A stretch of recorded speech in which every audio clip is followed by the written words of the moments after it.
Hello everyone, मैं हूं Ashima Shukla and I have been teaching current affairs for about 2 years now and for various examinations काफ़ी examinations के लिए पढ़ाया भी है। सो ये वीडियो आप लोगों के लिए एक स्पेशल एडिशन के तौर पे है एंड इसके अंदर हम लोग नेशनल ग्रीन ट्रिब्यूनल के बारे में बात करेंगे। Now why are we talking about it? ये स्पेशल वीडियो उसके पर्सपेक्टिव में क्यों बनाया गया है? द रीजन बीइंग इज कि National green Tribunal has recently been quite in news, काफी न्यूज में चल रहा है। दिल्ली पोल्यूशन से रिलेटेड यू कैन से, जब कमिटी वगैरह बनाई गई उसके रिलेटेड। असम के अंदर जो बागजन फायर्स हुए, 5 महीने से चल रहे हैं वो फायर्स एंड अभी तक दे आर स्टिल ऑनगोइंग, तो उसके ऊपर एक मेजर डिसीजन लिया गया by National green Tribunal and committee भी बिठाई गई थी। तो एनजीटी का role at this present scenario काफी चल रहा है। महाराष्ट्र के पर्सपेक्टिव में न्यूज में था जब वहां पे लेक, लोनार लेक का कलर चेंज हुआ। Then we had Delhi because of which it was in news, then we had Assam because of which it was in news and काफी सारे ऐसे अदर प्रोजेक्ट्स भी रहे हैं जिसकी वजह से NGT national green tribunal news में रहा है। So this area becomes a very important point for examination में स्टेटमेंट बेस्ड क्वेश्चन ले लो, स्टैटिक इन्फॉर्मेशन ले लो, हर तरीके से एनजीटी में से क्वेश्चन आना we can expect of you, directly current affair से या इनडायरेक्टली स्टैटिक इन्फॉर्मेशन से। तो हम थोड़ा सा स्टैटिक के ऊपर भी देखेंगे इसके अंदर, इस वीडियो के अंदर। So watch till the end because there is a lot of stuff in this, right? तो शुरू करते हैं। पहली बात हम ट्रिब्यूनल के बारे में देख लें। यहाँ पे जो आपको पिक्चर दिख रही है, this is the logo of national green tribunal. ये लोगो है नेशनल ग्रीन ट्रिब्यूनल का। और नेशनल ग्रीन ट्रिब्यूनल एनजीटी जिसे अब हम कहने वाले हैं, आगे वाली वीडियो में I will be taking the acronym NGT. तो एनजीटी जो है, ये एनजीटी एक्ट 2010 के अंदर बनाया गया था। So via this act national green tribunal act में आया। ट्रिब्यूनल क्या होता है? I guess all of you must be knowing, but एक रफ आइडिया दे देते हैं for all those who do not know. Tribunal एक क्वासी जुडिशियल बॉडी होती है। नाउ क्वासी जुडिशियल का मतलब पार्टली जुडिशियल, यानी कि कोर्ट नहीं है लेकिन कोर्ट के काफी काम हैंडल कर सकती है। पार्टली जुडिशियरी बॉडी होती है। तो कोर्ट्स ने अपना बर्डन रिड्यूस करने के लिए, अपने ऊपर से जो इतने सारे केसेस का भार है उसे थोड़ा सा कम करने के लिए ये ट्रिब्यूनल बनाए थे। उसके अंदर अब क्या, ट्रिब्यूनल के अंदर वेरियस फॉर्म्स हो सकते हैं, यानी कि कैटेगरी बेस्ड ट्रिब्यूनल होते हैं। कि जैसे अभी नेशनल ग्रीन ट्रिब्यूनल एनवायरमेंट से रिलेटेड है, कोई और ट्रिब्यूनल अगर है तो वो कॉमर्स से रिलेटेड हो सकता है या कंपनी से रिलेटेड हो सकता है। कोई ट्रिब्यूनल कंज्यूमर एक्ट से रिलेटेड हो सकता है। तो किसी पर्टिकुलर चीज को लेकर के ये ट्रिब्यूनल तैयार किए जाते हैं, right? Now so national green tribunal एक क्वासी जुडिशियल बॉडी है जो मेजर डिसीजंस भी ले सकता है एंड मेजर स्टेप्स लेने को डायरेक्ट भी कर सकता है किसी को। और ट्रिब्यूनल का जो फिर कोई अगर किसी को ऑब्जेक्शन है तो वो फिर हायर कोर्ट या हाई कोर्ट या सुप्रीम कोर्ट में चैलेंज भी कर सकते हैं। This is what tribunal is about. तो India third country and is the third country in the world to set up a specialised environment tribunal. विशेष पर्यावरण न्यायाधिकरण स्थापित करने वाला भारत तीसरा देश है। इससे पहले ऑस्ट्रेलिया और न्यूजीलैंड के अंदर ये कुछ ऐसा न्यायाधिकरण या कोई ऐसा ट्रिब्यूनल या कोई ऐसा बॉडी है जो सिर्फ और सिर्फ एनवायरमेंट पे फोकस करती है, एनवायरमेंट के डेवलपमेंट पे, सस्टेनेबल डेवलपमेंट गोल्स पे, या जिसे हम एसडीजी कहते हैं यूनाइटेड स्टेट्स के। तो सॉरी, यूनाइटेड नेशंस के। तो इन सब के ऊपर सिर्फ एनवायरमेंट पे ध्यान देने वाला इंडिया थर्ड कंट्री है जिसने ऐसा कोई पर्टिकुलर बॉडी तैयार की है। नाउ एनजीटी की सिटिंग जो है वो बेसिकली 5 जगह पे है। देयर आर 5 प्लेसेस जहाँ पे एनजीटी बैठता है। नाउ व्हाट आर द, सबसे primary one is new Delhi, capital city है एनजी सॉरी न्यू दिल्ली, तो इसी वजह से प्राइमरी सिटिंग तो न्यू दिल्ली में है। लेकिन इसके अलावा भोपाल, पुणे, कोलकाता और चेन्नई, ये 4 जगह और हैं जहाँ पे ट्रिब्यूनल बैठता है, ट्रिब्यूनल की सिटिंग होती है। अगर कोई ऐसा केस आता है, कोई भी केस आता है एनजीटी के अंदर, तो इसका रेगुलेशन है कि आने वाले 6 महीने के अंदर उसके ऊपर डिसीजन होना चाहिए। तो एक तरीके से फास्ट ट्रैक कोर्ट या स्पेशल कोर्ट का भी वर्क करता है, क्योंकि जो भी फाइलिंग हुई है उसके अगले 6 महीने तक के अंदर अंदर दे हैव टू गिव और टेक सर्टेन स्टेप्स। ठीक है, इफेक्टिव स्टेप्स लेना जरूरी होता है। तो मूविंग अहेड, अब ये किस तरीके का स्ट्रक्चर है इसका। तो इसके अंदर जितने भी मेंबर्स होंगे, पहली बात उनकी अवधि 5 साल की होगी और वो कभी भी री इलेक्ट नहीं होंगे, दे विल नॉट बी री अपॉइंटेड। यानी कि एक बार अगर कोई एनजीटी का चेयरपर्सन या मेंबर बन गया, तो उसके बाद अगले 5 साल बाद उसको किसी भी तरीके का कोई भी एक्सटेंशन नहीं दिया जाएगा, they will not be reappointed. Person कौन कौन से होते हैं, एक चेयरपर्सन होगा, कुछ जुडिशियल मेंबर्स होंगे, कुछ एक्सपर्ट मेंबर्स होंगे। चेयरपर्सन एक ही होगा और जुडिशियल और एक्सपर्ट को मिला के कम से कम 10 होने चाहिए और ज्यादा से ज्यादा 20। यानी इतना बड़ा कोई हमें कमिटी नहीं बनानी है 50-60 लोगों की, मैक्सिमम 20 लोग और कम से कम 10 लोग होने चाहिए इस पूरे एनजीटी के अंदर। मेंबर्स की बात हो रही है, ठीक।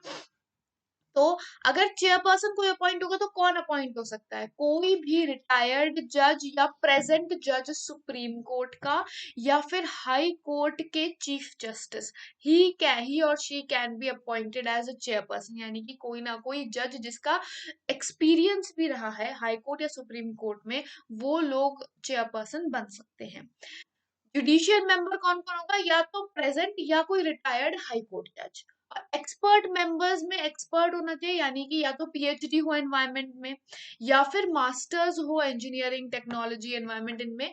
तो जो पीएचडी एंड मास्टर्स होल्डर है, यानी उनके पास एक्सपीरियंस है, उनके पास नॉलेज है इस चीज की, वो एक्सपर्ट्स हैं एनवायरनमेंट से रिलेटेड, तो उन लोगों को भी अपॉइंट किया जा सकता है, राइट। एक बैलेंस बना रहना चाहिए जुडिशियरी का भी, यानी लॉ एंड ऑर्डर का भी, और साथ ही साथ जिस चीज पे हम वर्क कर रहे हैं यानी एनवायरनमेंट, उसका भी, राइट। मूविंग अहेड, तो ये तो हमारा हो गया स्ट्रक्चर।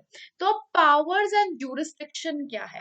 फर्स्ट ऑफ ऑल, जितने भी सिविल केसेस होंगे जिनमें एनवायरनमेंट कहीं भी क्वेश्चन में आ रहा है, एनवायरनमेंट से रिलेटेड कोई भी चीज है, तो वो चीज एनजीटी के ज्यूरिसडिक्शन में आती है, यानी एनजीटी उसके अंदर अपना डिसीजन दे सकता है, अपना ओपिनियन रख सकता है, ठीक। कोई एनवायरनमेंट एनफोर्समेंट के लिए लॉ है, उसके अंदर भी एनजीटी का से रहेगा, ठीक।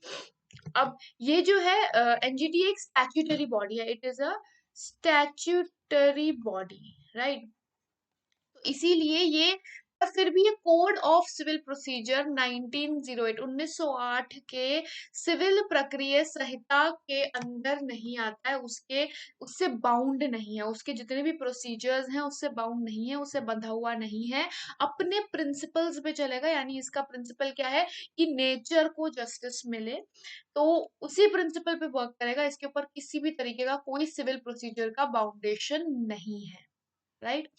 नाउ एनजीटी जो है, ये एक कोर्ट की तरह अपील भी सुन सकता है और एक स्टैट्यूटरी बॉडी की तरह एप्लीकेशन फाइल भी कर सकता है, फाइलिंग भी होती है और जजमेंट भी होता है, ज्यूरिसडिक्शन दोनों तरीके से है, राइट।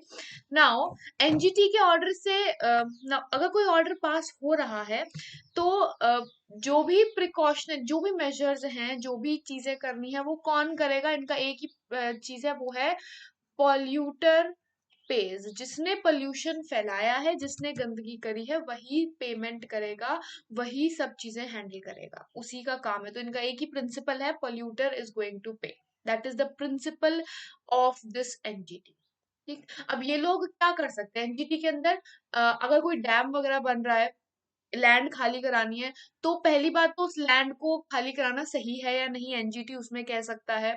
उनको रिलीफ एंड कंपेंसेशन, उन लोगों को रिलीफ एंड कंपेंसेशन भी दिया जा रहा है या नहीं, ये भी देखना है।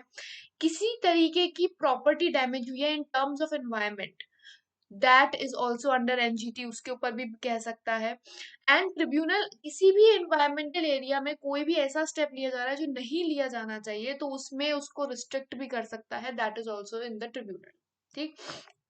नाउ क्या क्या कर सकता है, फाइन भी ले सकता है, पेनल्टी भी दे सकता है, फाइन भी दे सकता है, प्रिजन में भी डाल सकता है। लेकिन कौन कौन से लॉज हैं जो इस एनजीटी के टर्म में आते हैं, कौन कौन से लॉज के अंदर वो अपना डिसीजन दे सकता है। तो water prevention and control of pollution act 1974, prevention and control of pollution 1977, forest conservation act 1980, air prevention and control of pollution act 1980, 1981, environment protection act 1986, public liability insurance act 1991 और biological diversity act 2000। तो ये major laws हैं या जो environment से related हैं हमारे constitution में, और इन सब के केसेस सीधे एनजीटी के पास जाते हैं। जो भी सिविल केसेस इनमें से किसी भी एक्ट के अंदर फाइल किए गए हैं वो सब एनजीटी के पास जाएंगे। ठीक। और कोई भी ऐसा गवर्नमेंट डिसीजन भी है, गवर्नमेंट ने कुछ ऐसा डिसीजन दिया है जिसमें लोगों को लगता है या किसी को भी लगता है कि इसमें एनवायरनमेंट को नुकसान है, वो भी एनजीटी के सामने चैलेंज किया जा सकता है। That decision can also be challenged. तो अब इतना जुरिस्डिक्शन दिया है तो there has to be certain strength of it, कुछ तो होगा इसके अंदर कि इसे why is it so special. First of all, जो बड़े कोर्ट्स हैं, हाई कोर्ट, सुप्रीम कोर्ट, उन पे जो एनवायरमेंट के डिसीजंस, एनवायरमेंट केसेस हैं, उनका भार कम हो गया इसके अंदर। तो बेसिकली जो बर्डन है लिटिगेशन का, वो सब उच्च न्यायालय में जो मुकदमेबाजी का बोझ है वो थोड़ा सा कम हो गया, एनवायरमेंट रिलेटेड सारे डाइवर्ट हो गए। फिर इसमें फॉर्मेलिटी कम है, एक्सपेंस मतलब महंगा भी नहीं है, इतना ज्यादा खर्चीला भी कम है, औपचारिक भी कम है, और जल्दी डिसीजन लेता है, पर्यावरण संबंधी विवादों में सुलझाने में तेजी करता है, जल्दी करता है। तो फास्ट डिसीजन है, पैसा भी कम लगता है और फॉर्मेलिटी भी कम है। चेयरपर्सन और मेंबर्स कभी भी रीअपॉइंट नहीं होंगे, मैंने बताया था 5 साल के बाद रीअपॉइंट नहीं होंगे, तो उन लोगों के ऊपर कोई बर्डन नहीं होता कि हम अगर ऐसा डिसीजन देंगे तो हमें दोबारा अपॉइंट नहीं करेंगे, या हमें कुछ ऐसा डिसीजन करेंगे तो मे बी हमें एक्सटेंशन मिल जाए टर्म पीरियड का। तो ऐसा कुछ भी नहीं है। That is why they are burden free, chairperson हो चाहे मेंबर हो, सब बर्डन फ्री है, उनके ऊपर किसी तरह का बोझ नहीं है, किसी का प्रेशर नहीं एक्ट कर सकता। तो जजमेंट इंडिपेंडेंटली होता है, जो सही लगता है उसी डायरेक्शन में होता है। ठीक। एंड साथ ही साथ environment impact assessment, environment impact assessment जो है उसको स्ट्रिक्टली ऑब्जर्व किया जाता है, उसको इम्प्लीमेंट भी सही से किया जाता है, that is what is needed environment में, यही तो जरूरी है। तो अब लैंडमार्क जजमेंट्स क्या है, एनजीटी के कुछ मेजर जजमेंट्स रहे हैं जो बहुत इंपॉर्टेंट हैं। पहला डिसीजन 2012 में, जिसमें ओपन बर्निंग ऑफ वेस्ट, जितना भी लैंडफिल्स होते हैं, कचरा जहाँ पे डंप किया जाता है, तो किसी भी भूमि पर इंक्लूडिंग लैंडफिल्स, उनमें खुले में जलाने पर पूर्ण प्रतिबंध लगा दिया था, कंप्लीटली बैन कर दिया था। ये था Almitra H Patel versus union of India का केस, इसके अंदर ये जजमेंट आया था। राइट। नेक्स्ट, 2013 में उत्तराखंड फ्लड्स आए थे। उत्तराखंड फ्लड्स केस के अंदर Alaknanda hydro power cooperation company limited, इसके ऊपर काफी सारा, इसकी वजह से काफी सारे ब्लॉकेजेस हुए, काफी इसी की वजह से यू कैन से फ्लड केस का काफी भार आया था। तो इसके अंदर एनजीटी ने डायरेक्टली प्रिंसिपल अपनाया, पॉल्यूटर इज गोइंग टू पे, कोई ऐसा बंटवारा नहीं होगा ये भी देंगे ये भी देंगे या नहीं, एक पर्सन देगा जिसने पोल्यूशन फैलाया है वो देगा। So this was under Alaknanda Hydropower Company. Then 2015 में आया था कि सारे डीजल व्हीकल्स जो 10 साल से पुराने हैं वो दिल्ली एनसीआर के अंदर नहीं एंटर करेंगे। This was one of a major decision regarding Delhi. Delhi से रिलेटेड वैसे ही बहुत डिसीजंस लेता आ रहा है, लेकिन this was the first time जब इस तरह का कोई रिस्ट्रिक्शन लगाया गया था फॉर बिकॉज पोल्यूशन इंक्रीज हो रहा था। तो डीजल व्हीकल्स 10 साल पुराने बैन। फिर 2017 में art of living festival, Yamuna flood plains के पास होता है आर्ट ऑफ लिविंग फेस्टिवल, इसमें इन्वायरमेंटल रेगुलेशंस को इग्नोर किया गया था। इसकी वजह से एनजीटी पैनल ने 5 करोड़ का जुर्माना लगाया था, क्योंकि it was violating the environmental norms. फिर एनजीटी का 2017 में एक डिसीजन आया जिसमें प्लास्टिक बैग्स पे टेम्पररी बैन लगाया गया था, where less than 50 micron, 50 micron की मोटाई या थिकनेस से कम वाले जो हैं उन सब प्लास्टिक बैग्स को बैन कर दिया गया था। These are a few major decisions which were taken. But recent क्या रहा है, रीसेंट जो सबसे लेटेस्ट है वो है बागजन ऑयल वेल। बागजन ऑयल वेल जो है ये असम के अंदर है, ऑयल इंडिया लिमिटेड की वेल है ये। इसके ऊपर the decision why it was needed, क्योंकि यहाँ पे मई 27 के अराउंड यहाँ पे एक वेल ने आग पकड़ ली, और वो अभी तक कंट्रोल में नहीं आई, ऑल्दो उसका एमिशन गैस जो रिलीज है उसको रिड्यूस कर दिया, उसके बाद भी गैस कंट्रोल में नहीं आ रही है। This place of Assam has been burning for 5 months, और इसकी वजह से इतना नुकसान है। क्यों? क्योंकि इसके आसपास एक साइड पे there is an eco sensitive zone, एक साइड पे इको सेंसिटिव जोन है, एक साइड पे नेशनल पार्क है। तो it is a place of primary importance for wild life institute of India. Wild life institute of India के हिसाब से बहुत पोल्यूशन हो गया है, and it is causing such hydrocarbon, ऐसे हाइड्रोकार्बन जो कार्सिनोजेनिक है, कार्सिनोजेनिक यानी हार्मफुल है, डेथली है। एंड सिंस इको सेंसिटिव दोनों नेशनल पार्क दोनों आसपास है, तो it is causing a much more harm then it is doing any good. तो इसीलिए कटके पैनल बनाया गया था। कटके पैनल जो है ये बीपी कटके के अंडर बनाया गया था। बीपी कटके जो है ये गुवाहाटी हाई कोर्ट के जज रह चुके हैं, रिटायर्ड जज हैं गुवाहाटी हाई कोर्ट के। तो इन्होंने इनके अंडर ये पैनल तैयार किया गया। इस पैनल ने मेजर काफी डिसीजंस लिए regarding the fact, including the thing कि ये जो ऑयल वेल था ये एक्चुअली इसके पास परमिशन थी ही नहीं। This has not done. जो एनवायरमेंट असेसमेंट होना था, जो अभी पिछले स्लाइड में बताया, एनवायरमेमेंट असेसमेंट जो हमेशा करना होता है वो नहीं किया हुआ, बहुत सारे रेगुलेशंस ब्रेक किए हुए हैं। एंड इसी वजह से 25, इसमें मतलब बेसिकली कंपेंसेशन 3 पार्ट्स में डिवाइड किया, जिसमें 25 लाख कंपेंसेशन उनके लिए जिनका घर पूरी तरह से खराब हो गया। Then it was a compensation of 15 lakh, 10 और 15 लाख उन लोगों के लिए जिनका मॉडरेटली खराब हुआ घर, एंड 2.5 लाख फॉर जिनका इतना ज्यादा सीरियस डैमेज नहीं हुआ। तो इस तरह का कंपेंसेशन ऑयल इंडिया लिमिटेड को पे करना पड़ेगा। साथ ही साथ they won't be able to function this well easily now. और सिंस ये कंट्रोल नहीं हो रही है, तो एक स्नबिंग यूनिट जो ये पिक्चर में है, this is a snubbing unit, ये कनाडा से मंगाई गई है इस फायर को कंट्रोल करने के लिए। स्नबिंग यूनिट एक रिग होता है जो रिग के सारे फंक्शंस कर सकता है, it can do all the functions that are needed. And इसकी वजह से may be we will be able to control it on a better side, easily control हो सकता है। जो रेज है इसे एटलीस्ट कम किया जा सकता है as what we are expecting, right? So over here we have covered a few major things regarding the static part. Static में हमने ट्रिब्यूनल के बारे में देख लिया, उसके पावर्स, उसकी अथॉरिटी, उसका स्ट्रक्चर, ये सब देख लिया। और दूसरी चीज जो हम लोगों ने देखी है that is the recent developments and major decisions. ये तीनों चीजें बहुत इंपॉर्टेंट रहती है, स्पेशली स्टेटमेंट बेस्ड क्वेश्चन जब आते हैं उनके अंदर, या वन लाइनर्स के फॉर्म में भी कभी कभी कहीं ना कहीं से अपॉइंटमेंट से क्वेश्चन आ सकता है, रीसेंट डेवलपमेंट से क्वेश्चन आ सकता है।